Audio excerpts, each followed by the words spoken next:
చందుర్తి మండలంలోని జలపతి తండా మరియు దేవుని తండాలలో ఎక్సైజ్ సిఐ రాము ఆధ్వర్యంలో గుడుంబ స్థావరాలపై దాడులు నిర్వహించి 100 లీటర్ల బెల్లం పానకాన్ని గుర్తించి ధ్వంసం చేశారు. దీనికి బాధ్యులు అయినటువంటి వారిని గుర్తించి కేసులు నమోదు చేయనున్నట్లు తెలిపారు. ఈ దాడుల్లో district task force SI Kishan, Vemulawada station SI Srinivas, trainee SI Rajender, head constables Venkateswararao, Waheed తదితరులు పాల్గొన్నారు.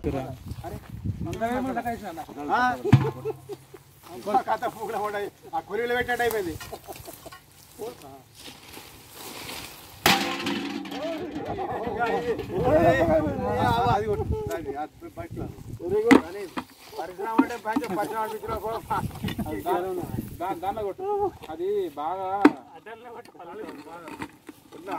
రోజు నడిచింది సార్. ఎట్లా చూడాలి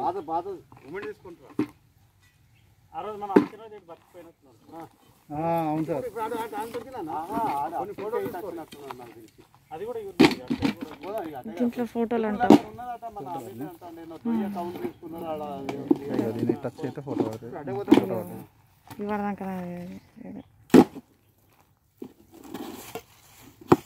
స్క్రీన్ షాట్ కొట్టుకుంటుంది.